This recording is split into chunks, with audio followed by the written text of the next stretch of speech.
සුබ දවසක්. අද ජුලි මාසයේ 16 වන සිකුරාදා සෞඛ්‍ය අමාත්‍යාංශයේ සෞඛ්‍ය ප්‍රවර්ධන කාර්යාංශයේ ප්‍රවෘත්ති සාකච්ඡාවට පැමිණි ඔබ සැමව ආදරයෙන් පිළිගන්නවා. ඒ අතරම මේ අවස්ථාවේ අපිව සජීවීව විකාශය කරන ආයතනත් පිළිගන්නවා. අද අපි දවසේ විශේෂයෙන් කොවිඩ් රෝගයේ සඳහා නව තත්ත්වය ගැන කතා කරන්න බලාපොරොත්තු වෙනවා. ඒ සමගම කොවිඩ් රෝගය හා සමග ඇති වූ තත්ත්වයක් වන පාසල් දරුවන්ගේ නිවසේ සිට ඔන්ලයින් පාඩම් මාලා හා සම්බන්ධව ඔවුන්ගේ අක්ෂි සෞඛ්‍ය පිළිබඳව සාකච්ඡා කිරීමට අපි බලාපොරොත්තු වෙනවා. මේ සඳහා සහභාගී වීමට අප සමග සිටිනවා කොළඹ ජාතික නයනාරෝග්‍ය ශාලාවේ විශේෂඥ අක්ෂි ශල්‍ය වෛද්‍ය දීපානි වේවැල්වල මහත්මිය. අපි මහත්මියවත් ආදරයෙන් පිළිගන්නවා. අපි COVID-19 රෝගී තත්ත්වය ගැන යථාවත් කිරීමක් කළා සිටිමු. ඔබ මේ වෙන විට දන්නවා ඩෙල්ටා ප්‍රභේදයේ තවදුරටත් රෝගීන් වාර්තා වූ බව. මෙම රෝගීන් තව 18 දෙනෙක් වාර්තා වුණා. මම හිතන්නේ මේ අවස්ථාවේ විශේෂයෙන් සඳහන් කරන්නට ඕනේ මෙම රෝගීන් ඩෙල්ටා ප්‍රභේදයේ රෝගීන් වාර්තා වුවත් ඒ පිළිබඳ හොඳින් අධ්‍යයනය කරමින් පවතින බවත්, නමුත් විශේෂයෙන් සැලකිලිමත් විය යුත්තේ කොරෝනා රෝගය වළක්වා ගැනීමේ මූලික ක්‍රියාමාර්ග. ඒවා ඩෙල්ටා ප්‍රභේදය වුවත් ඇල්ෆා ප්‍රභේදය වුවත් සියලුම ප්‍රභේදයන් හට එක හා සමානව අප විසින් කළ යුතු කාර්යභාරයන්. අපි නිතරම කියනවා නිවැරදි ලෙස මුවාවරණය පැළඳීම, අත්වල පිරිසුදුභාවය ආරක්ෂා කර ගැනීම, මිනිසුන් ගැවසෙන ස්ථානවලට හැකිතාක් නොයා සිටීම, නිවසින් පිට යාමට සිදුවන හැම අවස්ථාවකම මුවාවරණයේ නිවැරදි ලෙස භාවිතය සහ අනිකුත් අයගෙන් අවම වශයෙන් මීටරයක්වත් දුරින් සිටීම. මෙම ක්‍රියාමාර්ග ටික නිවැරදිව අනුගමනය කරන විට අපිට ඩෙල්ටා ප්‍රභේදය වුවත් වෙන යම් ප්‍රභේදයක් වුවත් කොරෝනා රෝගය පාලනය කරගත හැකියි. මෙතෙක් රෝගීන් වාර්තා වූ ස්ථානවලදී සොයා බැලීමේදී යම් යම් ආයතනවල රෝගීන් වාර්තා වන අවස්ථාවල සොයා බැලීම්වලදී අපිට තහවුරු දෙයක් තමයි ඒ හැම රෝගීන් වාර්තා වූ අවස්ථාවකම මෙම මූලික කොරෝනා මර්ධන කටයුතු වල යම් යම් අඩුපාඩු ඇති වී බව. කියන්නේ නිවැරදි ලෙස මුවාවරණ නොපැළඳීම වගේ දේවල්, මීටරයට වඩා ආසන්නයේ සිටමින් කතා බහ කරමින් ආහාර ගැනීමෙන් වගේ කටයුතු. ඒ නිසා මේ හොඳින් දන්නා දෙයක් අපි දා හැම දිනාටම මම නැවතත් මතක් කරනවා ප්‍රභේදයන් කෙසේ වුවත් අපගේ මූලික කොරෝනා මර්ධන කටයුතු ඒහා ආකාරයෙන්ම අප කරගෙන යා යුතු බව. ඔබ දන්නවා අපි කොරෝනා එන්නත් කරන්නේ පිළිබඳ සඳහන් කරා. එන්නත් වල යම් යම් ප්‍රතිශත සඳහන් කළා. මේ ඊ타මාත්ම සාධනීය තත්වයක් අපේ රටේ තියෙන්නේ. කොරෝනා මර්ධනයේ එක් මූලික අංගයක් තමයි එන්නත්කරණය පුළුවන් තරම් වැඩි කර ගැනීම. එන්නත්කරණය සම්පූර්ණ මාත්‍රා දෙකම ලබාගත් ආරක්ෂිත අයෙකුට වුණත් නැවතත් කොරෝනා රෝගයේ බෝ විය හැකි බැවින් මුවාවරණ පැළඳීම, ආම වශයෙන් මීටරයක දුර පවත්වා ගැනීම සහ අත් පිරිසිදුව තබා ගැනීම යන මූලික කරුණු සියලුම දෙනා එන්නත් දෙකම ලබාගත් අයත් මේ මූලික ක්‍රියාකාරකම් හරිහැටි කළ යුතුයි. අපි දන්නවා යම් යම් අවස්ථාවලදී එන්නත් මාත්‍රා දෙකම ලබාගත් අය වුණත් නැවතත් රෝගයට ගොදුරු වී PCR පොසිටිව් විය හැකි අවස්ථා වාර්තා වෙලා තියෙන බැවින්. එසේනම් අපි ආරාධනා කරමු කොළඹ නයනාරෝග්‍ය ශාලාවේ විශේෂඥ අක්ෂි ශල්‍ය වෛද්‍ය දීපානි වේවැල්වල මහත්මියට ඔබ සමග මේ සාකච්ඡාවේ යෙදෙන ලෙස.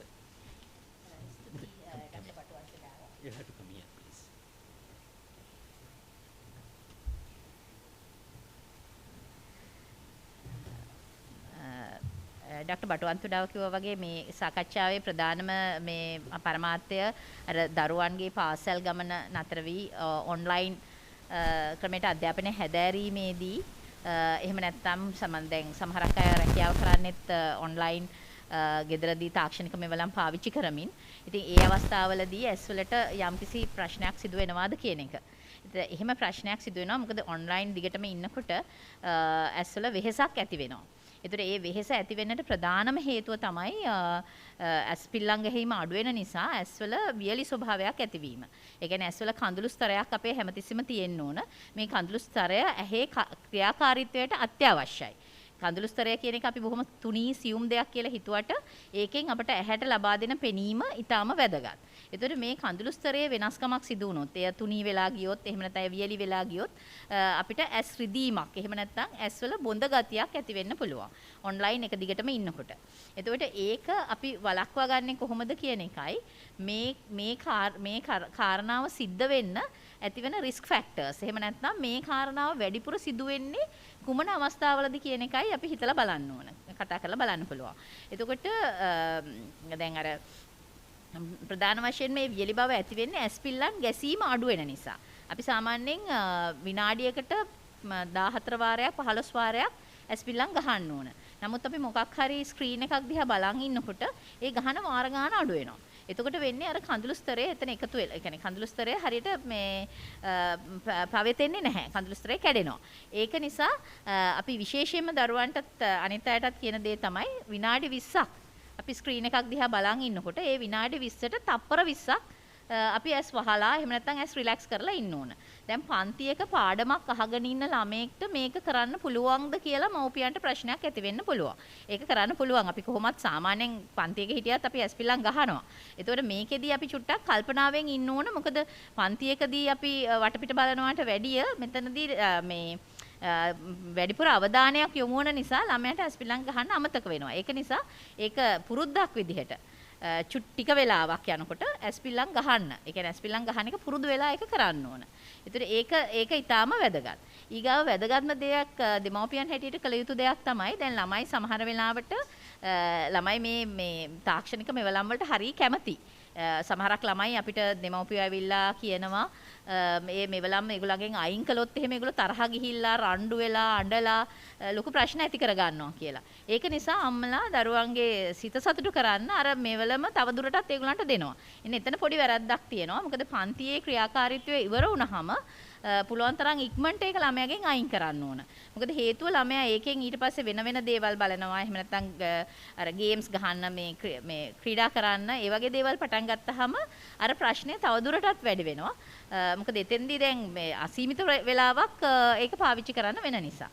එතකොට අනික අතට ගුරුවරුන් මම දන්න බොහෝ විට රජයේ පාසල්වල ළමයින්ගේ සාමාන්‍ය පාසල් ගුරුවරුන් නම් විනාඩි 15ක් 20ක් එහෙම නැත්නම් පැය භාගයකදී ළමයින්ට බ්‍රේක් එකක් දෙනවා. ඒ කියන්නේ පොඩි විවේක කාලයක් දෙනවා. ඒ කාලය ඇතුළත ළමයින්ගේ ඇසුත් රෙස්ට් කරන්න ඕන. දැන් සමහරක් ළමයි ඒ කාලය ඇතුළත පොඩ්ඩක් ආයේ WhatsApp මේ groups වලට යනවා නම් එහෙම නැත්නම් ගේම් එකක් ගහනවා නම් එතකොට ඒගොල්ලන්ගේ ඇහැට ඒ වෙහෙස නිවා ගන්න හම්බ වෙන්නේ නැහැ ගුරුතුමෙක් ඒ කාල වේලාව ලබා දුන්නත්. දැන් සමහරක් වෙලාවට ටියුෂන් පන්ති වලට යන ළමයි ගැන දෙමව්පියෝ ඇවිල්ලා කියනවා සමහර වෙලාවට මේ ටියුෂන් පන්ති මුළු රාත්‍රී කාලය පුරාම පවත්වනවා කියලා. මොකද හේතුව අර ඩේටා වල ගාණ අඩු නිසා සමහර වෙලාවට ඒගොල්ලන්ගේ පෙළඹීමක් තියෙනවා. වැඩිපුර වෙලාවක් අඩු යදමකින් විෂය කරුණු ගොඩක් දෙන්න පුළුවන් කියලා. මම හිතනවා ඒක ටිකක් අසාර්ථකයි. මොකද එතන ප්‍රශ්න කීපයක් තියෙනවා. එකක් අර ඇහැට වෙහෙස වැඩි වෙන එක. අනිත් එක අපිට තේරුම් ගන්න ඕන දෙයක් තමයි අපි මේ ලෝකේ එළි වෙනවා රැ වෙනවා කියන එක තියෙනවත් එක්ක අපි හැඩ ගැහිලා තියෙන්නේ රාත්‍රියට නිදා ගන්න දවල් වරුවේදී හැරලා ඉන්න. ඒතකොට ඒකට අපි කියනවා ඩයනල් රිදම් කියලා. ඒ ඩයනල් රිදම් එක කැඩුනොත් හුඟක් දේවල් ප්‍රශ්න ඇති වෙන්න පුළුවන්. මොකද අපේ ඔළුවේ තියෙන අර මේ පිටියුටරි ග්‍රන්ථිය ආශ්‍රිතව තවත් ග්‍රන්ථියක් තියෙනවා. ඒකෙන් අපි මෙලටොනින් කියලා දෙයක් සෙක්‍රීට් කරනවා. පයිනියල් බොඩි කියන ග්‍රන්ථියෙන්. ඒ මෙලටොනින් සෙක්‍රීෂන් එක වෙනස් වෙනවා. දැන් මේ මෙලටොනින් සෙක්‍රීෂන් එක වෙනස් වුනහම ගොඩාක් දේවල් වෙනස් වෙන්න පුළුවන්. ප්‍රධානම කාරණාව තමයි ස්ට්‍රෙස් එක. ගොඩක් වෙලා රෑ හැරලා දැන් අපි සාමාන්‍ය අපේ අත්දැකීමක් තියෙනවානේ අපි රාත්‍රියේ හැරලා හිටියොත් අපිට දවස් කීපයක් රාත්‍රියේ හැරලා හිටියොත් අපිට ස්ට්‍රෙස් අපි අර මේ කේන්ති යනවා වැඩි ආහාර ගැනීමේ වෙනස්කම් ඇති වෙනවා.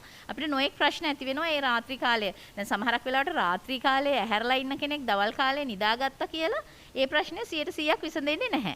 ඉතින් අර රාත්‍රියට නිදා ගන්නත් දවල්ට ඇහැරලා ඉන්නත් කියන එක ඊටාම වැදගත්. එතකොට ඒ වගේම අපි කියනවා දැන් දරුවා නිදා ගන්න යන වෙලාවට පැයකට දෙකකට ඉස්සෙල්ලා මේ තාක්ෂණික මෙවලම් මේගොල්ලන්ගෙන් අයින් කරන්න ඕන. මොකද මේ නිදා ගන්න සුළු වෙලාවකට පෙර ඒගොල්ලෝ ඒක දිහා බලාගෙන හිටියොත් එතනදිත් ඒගොල්ලන්ගේ අර මානසික තත්වය සහ ඒ වගේ දේවල් වල වෙනස්කම් ඇති වෙනවා. ඒ කියන්නේ ළමයාගේ අවධානය යොමු කිරීමේ හැකියාව එහෙම සමහරක් වෙලාවට අඩු වෙලා යන්න පුළුවන්. ඊගාවට තවත් වැදගත් දෙයක් තමයි මේ කොරෝනා වසංගතය නිසා ඇති වෙලා තියෙන දෙයක් තමයි අර අපි ස්ක්‍රීනින් කියලා එකක් තියෙනවා.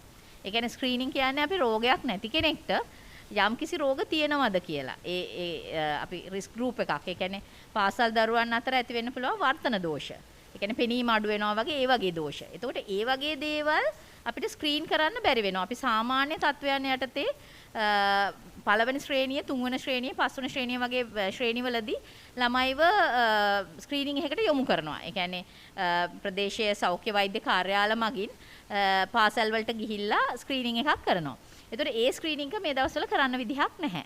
ඉතින් ඒකට ඇත්තට මේ වර්තන දෝෂ ස්ක්‍රීන් කරන එක ඉතාම වැදගත්.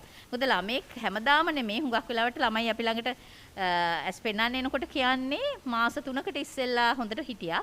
දැන් මේ මාස 2ක් 3ක් ඇතුළත පෙනීම එන්න අඩු වුණා කියලා. ඉතින් ඒක එහෙම වෙනවා. මොකද ළමයි සාමාන්‍යයෙන් අවුරුදු 10ත් 20ත් අතර කාලයේ ශීඝ්‍ර වැඩිවීමක් තියෙනවා. ඒ වැඩෙන කාලේ අර ඇසේ වර්ධනය සාමාන්‍ය වර්ධනයත් එක්ක එකට යන්නේ නැති නිසා පොඩි ඩිස්ප්‍රොපෝෂනේට් අනුපාතිකව යන්නේ නැති වුනහම මේ සමහර වෙලාවට අර පෙනීමේ වර්තන දෝෂ ඇති වෙන්න පුළුවන්. ඉතින් සමහරක් වර්තන දෝෂ ඔය කාලේදී සුළු වශයෙන් නැති වෙලා පසුව නැති වෙලා යන්න පුළුවන්. සමහරක් වර්තන දෝෂ දීර්ඝ කාලීනව එන්න අවුරුදු 20න් පස්සේ දිගටම යන්න පුළුවන්. විශේෂයෙන්ම දෙමව්පියන්ට එහෙම වර්තන දෝෂ තිබුණොත්. එතකොට දැන් මේ වර්තන දෝෂ ස්ක්‍රීන් කරන එක ගොඩක් දේවල් වලට හා සම්බන්ධයි. එකක් දරුවෙක්ට හොඳටම පැහැදිලිව පේන්නේ නැත්තම්.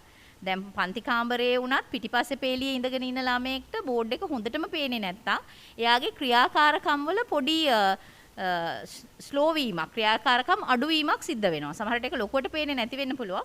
නමුත් හැමතිස්සෙම එයාගේ තීරණ ගැනීමේදී එයාට පොඩි අර එකපාරට පේන දේ ඊටාම නිවැරදි නැත්නම් එයාට සුළු වශයෙන් එයා තීරණ ගැනීමේ වෙනස්කම් ඇති වෙන්න පුළුවන්.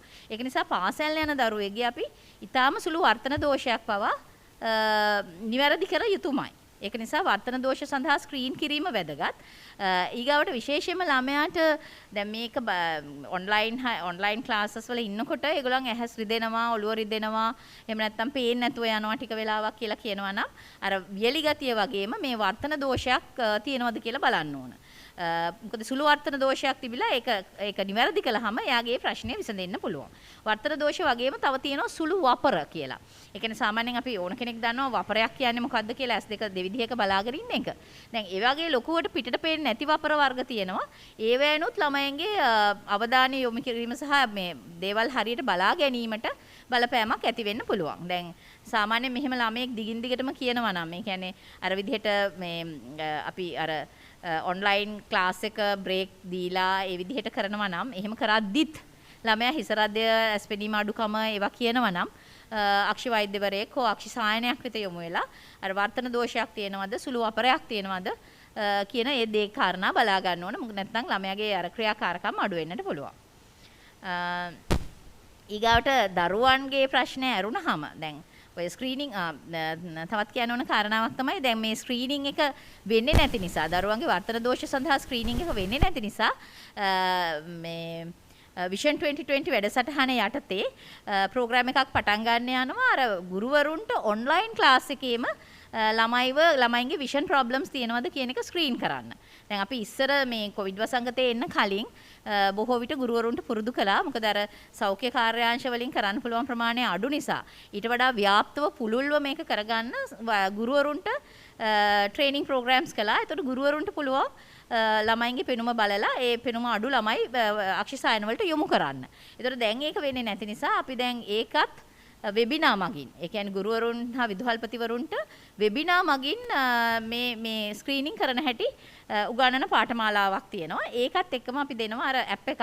ඒකෙන් පුළුවන් ළමයාගේ ඔන්ලයින් ස්ක්‍රීන් එකේම විෂන් එක චෙක් කරන්න. එහෙම විෂන් එකේ ප්‍රශ්නයක් තියෙනවා නම් එතකොට ඒ ළමයාට අපි ඒ ළමයාව යොමු කරන්න කියලා මව්පියන්ට අවවාද කරන්න පුළුවන්. දැන් ළමයින්ගේ ප්‍රශ්න ඇරුණම තවත් වැඩිහිටියන්ට කියන්න ඕන පොඩි පණිවිඩ දෙකක් තියෙනවා. එකක් තමයි දැන් මේ රෝහල් වලට යෑම ගැන රෝගීන්ගේ හිතේ බයක් තියෙනවා. ඉස්සර වගේ රෝහලකට යන එක මේ ආරක්ෂිත නැහැ කියන හැඟීමක් නිසා ඒගොල්ලෝ සමහර වෙලාවට රෝහල් වලට එන්නේ නැහැ. සමහර විට රෝග ලක්ෂණ තියාගෙනත් ඇස්ව පේනවා අඩු වේගෙන යනවා දැනගෙනත් එන්නේ නැති අවස්ථාවල් තියෙනවා. එහෙම කරන්න අවශ්‍ය නැහැ. රෝහල් වල ක්‍රියාකාරීත්වයක් තියෙනවා. රෝහල් වල දැන් අක්ෂරෝහලේ ගත්තොත් නම් අර කොවිඩ් වසංගතයට පෙර සිටින ගානම දැනට ඒ ගානම අපි බලනවා. රෝගීන් ඒ ගානම පැමිණෙනවා. අර රෝගීන් අතර තදබදයක් තරමක් තියෙන නිසා සමහරක් අය එන්න බයයි. ඒ තදබදය අපිට අවම කරන්න අමාරුයි. මොකද රෝහල් පරිශ්‍රවල ඉඩකඩ අපිට වැඩි කරන්න බැරි නිසා. එතකොට ඒකෙදි වුණත් රෝගීන් තේරුම් ගන්න ඕන ඒ ඉඩකඩ අඩු තිබුණත් ඒ රෝහලට පැමිණ ඒගොල්ලන්ගේ රෝග ප්‍රශ්න විසඳ ගන්න. යම් කිසි රෝගයක් තියෙනවා නම් ඒකට ප්‍රතිකාර ගන්න, අක්ෂි රෝගයක් තියෙනවා නම් ඒකට ප්‍රතිකාර ගන්න අවශ්‍ය සියලු පහසුකම් අපි සලසනවා. නමුත් ආවට පස්සේ තමුන්ගේ ආරක්ෂාව තමුන් සලසා ගන්නම අවශ්‍යයි. මොකද රෝහල කියන්නේත් සෙනඟ එකතු වෙන තැනක්. එතනදිත් සමාජ දුරස්ථභාවය හැකිපමණ තියා ගන්න ඕන. එහෙම නැති අවස්ථාවලදී අර සමාජ දුරස්ථභාවය සමගම මුඛාවරණ පැළඳීම අනිවාර්යයි. ඒ කියන්නේ රටේ ඕනම තැනක කරන ඒ කාර්ය මෙතනදිත් කරන්න ඕන. ඒ වගේම දැන් රෝහලට ඇතුළු වුණාට පස්සෙත් මොකද හුඟක් වෙලාවට රෝගීන් මම දකිනවා බාහිර රෝගී අංශවලදී හොඳට මාස්ක් එක දාගෙන ටිකක් පිළිවෙලකට ඉන්නවා. සෙනඟ එක්රැස් වෙන එක නම් අපේ අයගේ ස්වභාවයක් තියෙනවා. කොහොමත් ටිකක් ඉස්සරහට තල්ලු වෙලා ගිහින් බලන්න ඕන කමක්. ඉතින් ඒක නම් ටිකක් අමාරුයි කන්ට්‍රෝල් කරන්න. හැබැයි බාහිර රෝගී අංශයේ ගොඩක් අය මුඛාවරණ පැළඳලා ඉන්නවා. නමුත් රෝහල් වාට්ටුවට ඇතුළු වුණාට පස්සේ සමහරු මේ මුඛාවරණ පැළඳීම කරන්නේ නැහැ හරියට. මුඛාවරණ පළඳින්නේ නැතුව සමහරවිට අර දවස් දෙකක් විතර එකට ඉන්නකොට අනිත් රෝගීන් සමග ඇති වෙන මිතුරුභාවය නිසා ගෙදර වගේ ඒගොල්ලොන්ත් එක්ක ආහාර එහෙම ගන්න පටන් ගන්නවා. ඉතින් ඒ වගේ අවස්ථාවල සමහර වෙලාවට රෝහල් වල කොරෝනා පොකුරු ඇති වෙච්ච අවස්ථාවල් තියෙනවා. ඉතින් ඒකත් හොඳට මතක තියාගන්න ඕන. රෝහලට එන්න පුළුවන්. ඒ අවශ්‍ය ප්‍රතිකාර අපි සියල්ලම ලබා දෙනවා. නමුත් එහෙම ලබා දෙන අතර තමුන්ගේ ආරක්ෂාව රැක ගන්න ඕන. අනිත් එක අර දියවැඩියාව තියන අය සහ ග්ලූකෝමා ස්ක්‍රීනින් ඒ වගේ දේවල් දැනටත් කෙරෙනවා. අර ඉස්සර වගේ ගොඩක් අපි අර මේ ස්ක්‍රීනින් කැම්ප්ස් වගේ තියන්න අපිට අපහසුයි සෙනඟ එකතු කරන්න බැරි නිසා. නමුත් දියවැඩියා රෝගීන් හැම විටම වසර වරක් එහෙම නැත්නම් අඩුම ගානේ තමුන්ට රෝග ලක්ෂණ තියෙනවා නම් වහාම රෝහලකට ගිහිල්ලා ඒ අක්ෂි පරීක්ෂාව කරගන්න ඕනේ. ඒවා අපි දිගටම ඒ සේවාවන් දිගටම පවත්වාගෙන යනවා. ડોક્ટર පොඩි ප්‍රශ්නයක් තියෙනවා. අපි දන්නවා මේ දවස්වල මේ දුරස්ථ අධ්‍යාපනයේදී මාර්ගගත අධ්‍යාපන ක්‍රමවලදී ගෙදර ඉන්න පුතාලා දුවලා පාවිච්චි කරන ඩිවයිස් එක උපාංගය වෙනස් වෙනවා. සමහරලාට එක පොඩි මොබයිල් ෆෝන් එකක්. සමහර වෙලාවට ලැප්ටොප් එකක්. දැන් මේ මොබයිල් ඩිවයිස් එක හරි ලැප්ටොප් එක හරි පාවිච්චි කරන තැනුත් වෙනස් වෙනවා. සමහරලාට අඳුරු තැනක ඉඳගෙන මේගොල්ලෝ මේක බලනවා වෙන්න පුළුවන්. එහෙම නැත්නම් ඉස්සරහා සාලේ වටේ ලයිට් එකකුත් දාලා බලනවා වෙන්න පුළුවන්. සමහර කට්ටියගේ ජංගම දුරකථනයේ ලයිට් එක ගොඩාක් වැඩි. සමහර කට්ටියගේ ලැප්ටොප් එකේ ලයිට් එක ගොඩක් අඩුයි. මේ එතකොට ඒක තියාගෙන ඉන්න ඇන්ගල් එක. මේ හැමදේම දීර්ඝ කාලීනව බලපාන්න පුළුවන් නේද? මෙහෙමයි. දැන් සමහරක් වෙලාවට අපි ගොඩක් එක දිගට වැඩ කරන්න දැන් අපි A level පන්තියක ළමයෙක්ට සමහර වෙලාවට අපි කියන restrictions ඔක්කොම කරන්න බෑ. අර ටිකක් වෙලා වැඩිපුර ඉන්න වෙනවා. මොකද A level පන්තියට වගේ එනකොට ගොඩක් වැඩ වැඩි නිසා. ඒතර අපි සමහරක් වෙලාවට කියනවා දැන් ක්ලාස් එක පැය 4ක් තියෙනවා නම් පුළුවන් නම් පැය 2ක් ලැප්ටොප් එකකත් පැය 2ක් ෆෝන් එකකත්. මොකද මේ දෙකේ ඉන්න පොසිෂන් එක වෙනස්. ලැප්ටොප් එකක ඉන්නකොට අපි මෙහෙම බලාගෙන ඉන්නේ. එතකොට අපේ ඇස් හොඳට මැරිලා. ෆෝන් එක දිහා බලාගෙන ඉන්නකොට අපේ ඇස් පිල්ලම් පහත් වෙලා යම් ප්‍රමාණයක් වැහිලා තියෙනවා. එතකොට ඒකේ මේ දෙක අතර යම්කිසි පහසුවක් ඇති වෙනවා. මේ දෙක අතර මාරු වෙන්න පුළුවන් කමක් තියෙනවා නේද? නමුත් ඒක ප්‍රායෝගිකව කරන්න අමාරුයි. මොකද එක මෙවලමක් දෙන්න අමාරු දෙමව්පියන්ට මෙවලම් දෙකක් දෙන්න කියන්න බෑ. නමුත් තමුන්ට පුළුවන් කමක් තියෙනවා නම් ඒ මාරුවෙන් මාරුවට ඩිවයිස් එක මාරු කරන්න පුළුවන් නම් හොඳයි. බ්‍රේක් එකෙන් පස්සේ වෙන ඩිවයිස් එකකට යන්න පුළුවන් නම්. මොකද ඒකට හේතුව අර ඇස් විතරක් නෙවෙයි අපේ ඔළුව තියාගන්න ඇන්ගල් එක. ඒ කියන්නේ අපි අර මේ කිව්වා වගේ අර ඇන්ගල් එක අපි මේ ලැප්ටොප් එකක් බලන ඇන්ගල් එක නෙමෙයි ෆෝන් එක බලනකොට චුට්ටක් බෙල්ල නමන් ඉන්නේ. ඒතර ගොඩාක් දුර කාලයක් බෙල්ල නමන් හිටියාම මේ බෙල්ලේ නොඑක් මාංශ පේශිවල රෝග, අස්ථි රෝග ඒ වගේ දේවල් ඇති වෙන්න පුළුවන්. මොකද මේක අපි දන්නේ නැහැ තව කොච්චර කාලයක් කරන්න වෙයිද කියලා. ඒ වගේ මේ ඒ වගේ අර ඒ පොස්චර් එක නිසා ප්‍රශ්න ඇති වෙන්න පුළුවන්. ඇහැට උනත් කාලයක් තිස්සේ ඉතින් වියලි බවක් එනකොට ඉතින් ඔලුව කැක්කම වෙනවා. ඊට පස්සේ වැඩ කරන්න ආස නැති වෙනවා. ඒ වගේ දේවල් වෙන්න පුළුවන්. ඊගාවට ආලෝක ප්‍රමාණය ගත්තාම අපි කියනවා සාමාන්‍යයෙන් අර මේ ගොඩාක් ස්ක්‍රීන් ලයිට් එක වැඩි නම් ඒක ටික වෙලාවක් යනකොට ඔලුවට වෙහෙසක් වගේ දැනෙනවා. ඉතින් ඒක නිසා අර මේ බ්ලූ ලයිට් ෆිල්ටරින් වගේ ඒවා පාවිච්චි කරන්න පුළුවන් කියලා. නමුත් ඒවේ විශේෂ සොයාගත්ත විද්‍යාත්මක පදනමක් නැහැ. ඒක මගින් ප්‍රශ්න ගොඩක් වළක්ව ගන්න පුළුවන් කියලා. හුඟක් වෙලාවට අපි කියන්නේ ඉතින් අපිට තමුන්ට තේරෙනවා තමුන්ගේ පහසුකම්. එතකොට මේ දේ කරනකොටත් අපහසුාවක් දැනෙනකොට ඒ අපහසුවට පොඩ්ඩක් කන් දෙන්න. දැන් බෙල්ල රිදි ඒක දිගටම මේ විදිහේ කරන්න එපා. පොඩ්ඩක් ඒ බ්‍රේක් එකක් ගන්න. මේක සාමාන්‍යයෙන් මේ පාඨමාලාවට බාධාවක් නොවන අයුරින් කරගන්න ඉතින් සාමාන්‍යයෙන් වැඩුණු ළමයෙක්ට තේරුමක් තියෙනවා.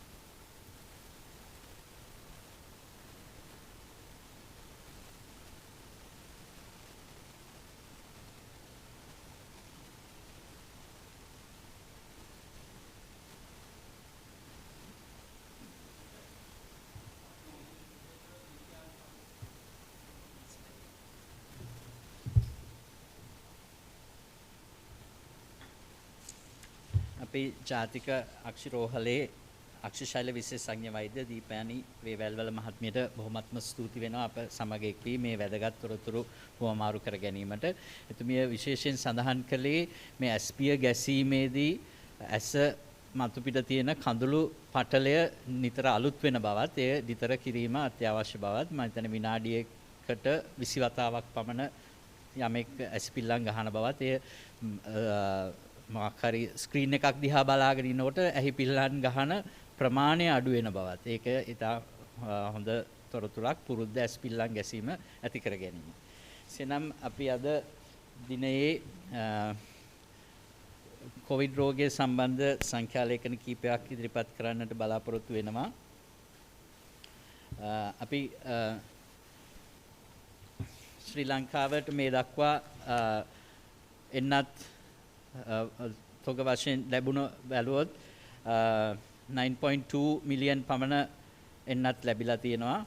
ඉදිරියටත් මාස දෙක තුන අතර තව මිලියන 14කට අධික එන්නත් ප්‍රමාණයක් ලැබෙයි කියලා බලාපොරොත්තු වෙනවා. මේන් බලාපොරොත්තු වන්නේ ශ්‍රී ලංකාවේ ජනගහනයෙන් හැකි උපරිම ප්‍රතිශතයකට හැකි ඉක්මනින් එන්නත් කරණය ලබා ගැනීමයි. අමතරව අපිට අපේ රටේ මුල ඉස්සෙල්ලාම අපිට කොවිෂීල්ඩ් ඇස්ට්‍රාසෙනිකා එන්නත ලැබුණා, සයිනෝෆාර්ම් එන්නත ලැබුණා, ස්පුට්නික් 5 එන්නත ලැබුණා, ෆයිසර් එන්නතත් ලැබුණා. ඊට අමතරව දැන් මොඩර්නා එන්නත ලැබෙනවා. ඉතින් අපි මේ මොඩර්නා එන්නත ගැන සෞඛ්‍ය ප්‍රවර්ධන කාර්යාංශයේ අපේ Facebook පිටුවේ සටහනක් තබලා තියෙනවා ඉතා විස්තරාත්මකව. ඒ ගැන බලන්නට පුළුවන්. එයා අතරතුර මම කියන්න කැමතියි මේ ෆයිසර් එන්නතත් මොඩර්නා එන්නතත් එක් වර්ගයේ කියන්නේ mRNA කියන වර්ගයේ එන්නත් දෙකක්.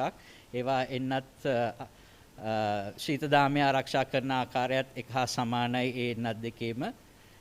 මේ පිළිබඳ ගොඩක් විස්තර සම්පූර්ණ විස්තර අපගේ Facebook පිටුවේ තොරතුරු වලින් දැනගන්නට හැකියි.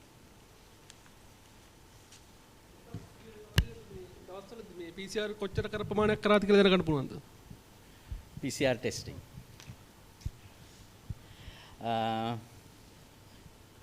15 වෙනිදා ඊයේ දවසේ PCR test 13732ක් කරලා තියෙනවා. ඊට කලින් දවසේ මට ඔෆ්හෑන්ඩ් මතක නැහැ මම හිතන්නේ ඒකෙත් 9000 ඊට කලින් දවසේ 9000 ගණනක් දුකද තිබුණේ.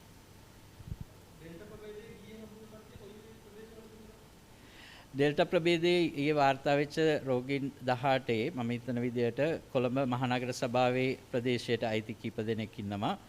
ඊට අමතරව ජැෆ්නා සහ කිලිනොච්චි ප්‍රදේශයේ රෝගීන් සිටින බව තමයි වාර්තා වුණේ. මේ ඔවුන් අපි දන්නවා මේ ප්‍රභේදයන් හඳුනා ගැනීමේ ජීන් සීක්වෙන්සිං පරීක්ෂණය කිරීමට දින ගාණක් යනවා සතියක් වගේ. එතකොට මේගොල්ලන්ගේ නමුත් අපි පළවෙනි PCR පරීක්ෂණය කිරීමේදීම සැකයක් මතුව වහාම ඔවුන්ගේ අවශ්‍ය ඒ පුද්ගලයාට අදාළ isolate කරන එක එහෙම යන එක නවත්තන preventive activities ඔක්කොම අරගෙන තියෙන්නේ. නමුත් දැන් මේ ඩෙල්ටා ප්‍රභේදය කියලා සහතික වුණාට පස්සේ තමයි ඔක්කොම ඔවුන්ගේ epidemiological data පිටිපස්සට trace කරගෙන යන්නේ කොහෙද ගිහිල්ලා තියෙන්නේ ආදි වශයෙන් මේ සියලුම contacts ටික එපිඩියුන්ට් එකෙන් trace කරනවා සහ ඔවුන්ගෙනුත් samples මේ gene sequencing වලට යොමු කරලා තියෙන්නේ මේ වෙන විට ඒ හැම 18 දෙනාගේම contact tracing complete කරලා තියෙනවා සහ ඒවැ samples උත් තවදුරටත් යවලා තියෙනවා ඉතිරි gene sequencing පරීක්ෂණ කිරීම සඳහා ඔවුන්ගේ ආශ්‍රිතයනුත් ඩෙල්ටා ආසාදනයට ලක් වූ දැන ගැනීම සඳහා අවශ්‍ය සියලුම පරීක්ෂණ කරලා තියෙන්නේ මේ සියලුම මූලිකව හඳුනාගත් ඩෙල්ටා ප්‍රභේද සහිත රෝගීන්ගේ. නාවික හමුදාවට සම්බන්ධ රෝගියෙකුත් තියෙන බව තමයි වාර්තා වෙලා තියෙන්නේ. නමුත් ඔහුගේත් අදාළ contacts වල sampling කරලා තියෙනවා සහ ඒ තව දුරටත් isolate කළ යුතු අයව isolate කරලා තියෙනවා. ඊට අමතරව තව රෝගීන් වාර්තා වුවහොත් මොවුන්ගෙන් අය ගැන දැනුම් දෙන්න පුළුවන්. නමුත් නාවික හමුදාවේ නම් එහෙම තව රෝගීන් සිටින ඉඩකඩ ගොඩක් අඩුයි. මොකද ඔවුන් ඒ වෙනකොටත් අර සේවයට වාර්තා කිරීමේදී දින 14ක නිරෝධායනයකට යටත් කරමින් සිටි නිසා වෙන ආශ්‍රිතයන් නොමැති බව තමයි අපිට දැනට තියෙන නිගමනය.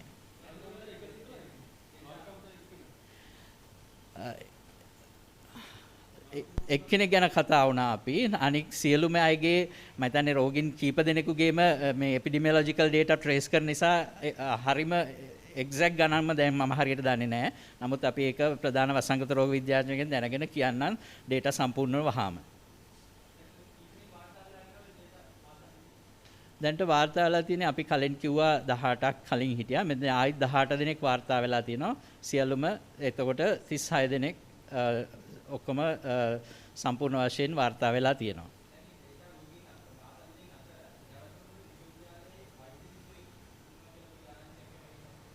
වෛද්‍ය ශිෂ්‍යයෙක් ඉන්නවා කියලා ආරංචියක් තියෙනවා. ඒක ශ්‍රී ජාතනපුර විශ්වවිද්‍යාලය මගින් තහවුරු කරලා තියෙනවා. ඒ ශිෂ්‍යයා නමුත් වෛද්‍ය විශ්වවිද්‍යාලයට පැමිණි ශිෂ්‍යයෙක් නෙමෙයි. ඔහුගේත් ස්ථාන දෙකක විතර මම හිතන්නේ ආශ්‍රිතයන් ඉඳලා තියෙනවා. ඒ සියලුම ආශ්‍රිතයන්ගේ සාම්පල් අරගෙන තියෙනවා. ඒවා PCR වලටත් gene sequencing වල PCR positive වුණා gene sequencing වලටත් යොමු කරලා තියෙනවා.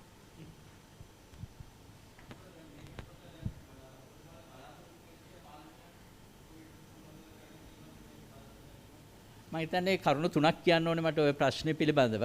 අපි මුල ඉඳලාම මෙම කොවිඩ් රෝගීන් වාර්තා වුණු වෙලාවෙ ඉඳලාම නොයෙකුත් සංචාරන සීමා එහෙම නැත්නම් එදින නීතිය යොදමින් බලාපොරොත්තු වුණේ මේ අලුත් රෝගයක් අලුත් වෛරස් එකක් මේකට මිනිස්සුන්ගේ අලුත් හැසිරීම් රටා ස්ථාපිත කර ගැනීමට. ඉතින් අපි දැන් දකින්නකොට පේනවා දැන් මුවවැස්ම භාවිතය සාමාන්‍ය දුරකින් හොඳ තත්ත්වයේ පවතිනවා. නිතර අත්සේදීම අපි දකිනවා හැම ආයතනයකම වාගේ අත්සෝදන පහසුකම් දීලා තියෙනවා. ඒ හැසිරීම් රටාවත් යම්කිසි දුරකට හොඳින් කෙරෙනවා. යම් තාක් දුරකට හොස් ප්‍රශස්ත තත්ත්වේ නැත්තේ මේ මීටරයක් දුරින් පවත්වා ගැනීම. මම හිතන්නේ ඒකත් අපි කරගන්නට ඕනේ. මේ සියලුම කොරෝනා රෝගය වළක්වා ගැනීමේ හැසිරීම් රටා අපේ රටේ කට්ටිය හොඳට කරන නිසාත් ඊට අමතරව අපේ දැන් එන්නත් කරන්නේ ඉතා ශීඝ්‍රවත්ව විධිමත්ව ඉක්මනින් කරන නිසා එන්නත් කරන්නට ලක් වූ ප්‍රමාණය වැඩි වෙන නිසාත් අපිට හිතනවා අපි යම්කිසි සාර්ථකත්වයක් ලබාගෙන තියෙනවා. මේක අපිට තවත් හොඳින් තේරෙන දෙයක් තමයි මේ අහඹු ලෙස PCR ලබා ගන්න අහඹු PCR කිරීමේදී හඳුනා ගන්නා රෝගීන් ප්‍රතිශතයත් යම්කිසි ප්‍රමාණයක අඩුවීමක් අපි දකිනවා. ඉතින් මේ කරුණු සියල්ලම සලකා බැලීමේදී පාලනයක් ඇති බව තමයි පෙනියන්නේ.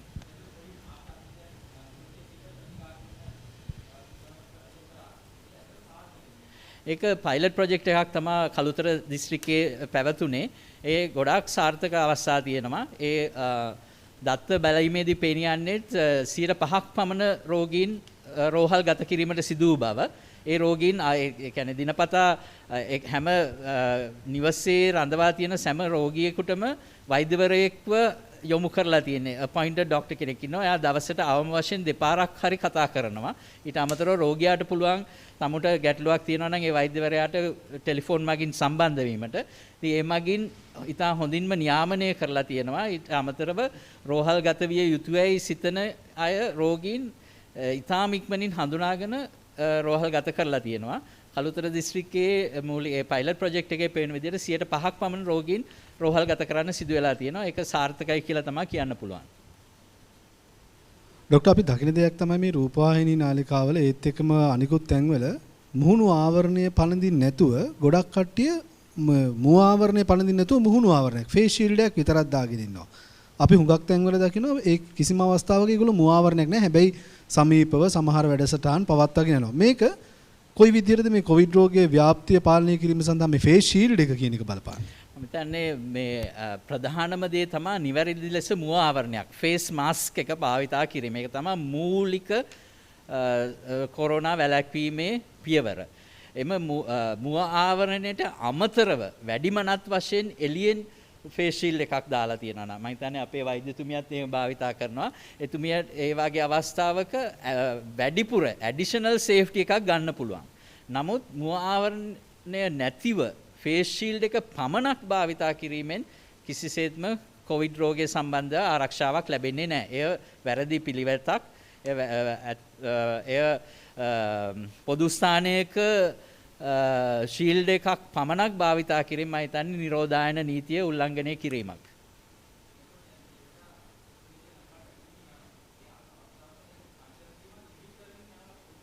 ඇත්තට මේක ගැටලුවක් වේද ඉස්සරහට ගැටලුවක් වෙනව නේද? මම හිතන්නේ අපි මේ සංචන සීමා පනවා ගත්තේ යම් කාල සීමාවක් තුළ යම් යම් මට්ටමේදී. පහුසුගිය මාස දෙකේ විතර ඔකට දකින්න ඇති එක එක මට්ටමෙන් ටික සංචාන සීමා ලිහිල් කරේ. අපි මේ විදිහට කරේ රටේ මිනිසුන්ට අපි දැනගත්තා. අපි නොයෙකුත් සමීක්ෂණ මගින් දැනගන්න ලැබුණේ මේ කොරෝනා මර්ධන ක්‍රියාකාරකම් මුව ආවරණය පැළඳීම අත්පිරිසිදුව තබා ගැනීම මීටරයේ දුර පවත්වා ගැනීම වගේ දේවල් හොඳින් කෙරෙන නිසා.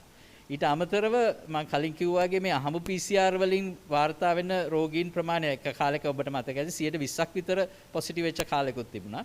ඊපස්සේ 10ක් මම අඩුණා. දැන් අපි 6ක් 7ක් මම තමයි පොසිටිව් වෙන්නේ. මේවා නිසා අපි හිතනවා කොවිඩ් මර්ධන වැඩපිළිවෙල මිනිසුන් හොඳින් තේරුම් අරගෙන දෙන උපදේශ නිවැරදි ලෙස ක්‍රියාත්මක කරනවා කියලා. ඊට අමතරව අපි නිතරම කියන කරුණු දෙකක් තියෙනවා. එකක් තමයි සංචරණ සීමා තිබුණත් නැතත් මේ සියලුම තනිතනිව අනුගමනය කළ යුතු හැසිරීම් රට අනුගමනය කරන්න ඕනේ. ඒක පළවෙනි කාරණේ විශේෂයෙන් මතක තියාගන්න ඕනේ.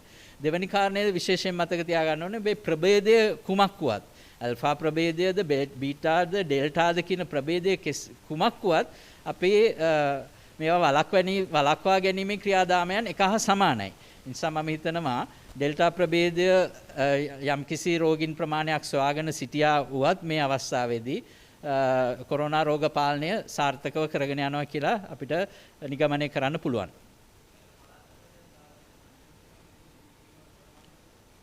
මම හිතන්නේ අපි පියවරෙන් පියවර තමයි ලිහිල් කරගෙන ආවේ. දැනට පළාත් අතර සංචලන සීමා ලිහිල් කරලා තියෙන්නේ අත්‍යවශ්‍ය රාජකාරී වලට වාර්තා කරන අයට පමණයි. ඉදිරියටත් තවදුරටත් මේ රෝගීන් වාර්තා වෙන ආකාරයට අනුවත් ඔබ සඳහන් කර පරිදි ඩෙල්ටා රෝගීන් තවදුරටත් වාර්තා වෙන ආකාරය මතත් බලලා ලිහිල් කිරීමට හෝ තවදුරටත් තවත් සංචලන සීමා පැනවීමට හෝ තීරණය කරන්නට සිදු වේවි.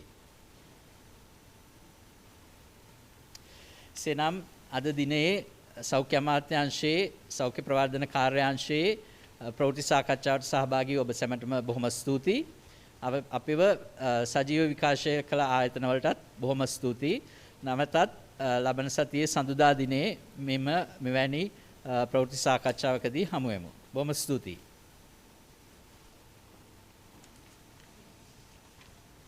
English.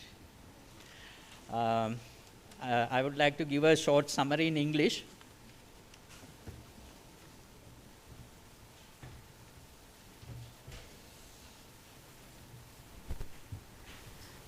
regarding eye problems that children face due to online education system, it is important to take a break in between classes or during classes.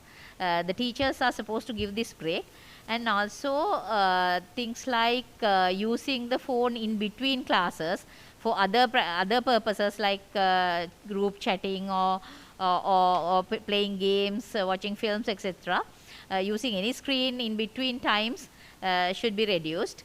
And also regarding and it is important to maintain correct posture during all times of online work. And then also regarding vision screening in children, which has not been happening due to the COVID pandemic. The Vision 2020 is planning to has already launched it, a program where teachers will be given webinars on how to screen vision of children who are working in the online groups, and also some form of vision screening app for the children. And also for adults, it is important to come to hospital for your regular diabetic retinopathy screening, at least when you have problems. And when you are in the hospital, it is important to maintain all the correct health habits to prevent COVID spread while in the OPD premises, or when you are admitted to hospitals. It is very important to keep the distance, wear the mask properly all the time, and do this hand washing, everything while in the hospital also, because it is not your home, it is your it is another place where you can acquire the infection.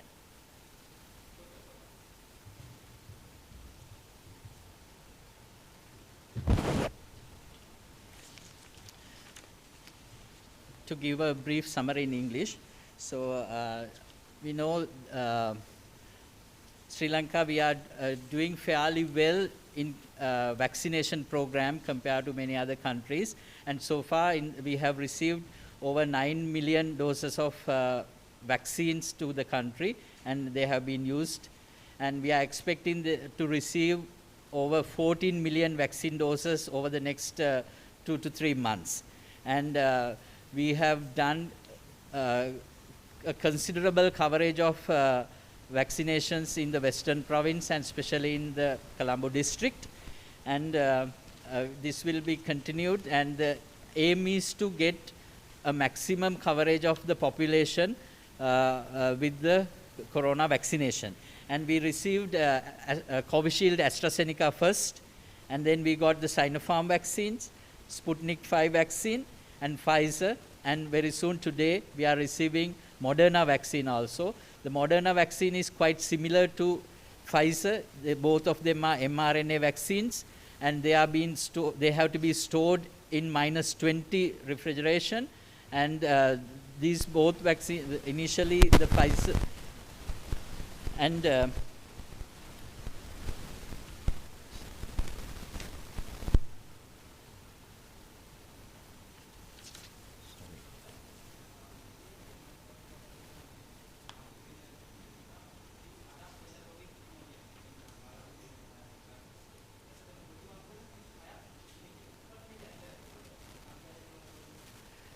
This 38යි. මම හිතන්නේ ඔය ගැටලුව එන්නේ කලින්ම වාර්තා වුණු රෝගීන් 5ක් හිටියා මතකයිනේ ඩෙල්ටා.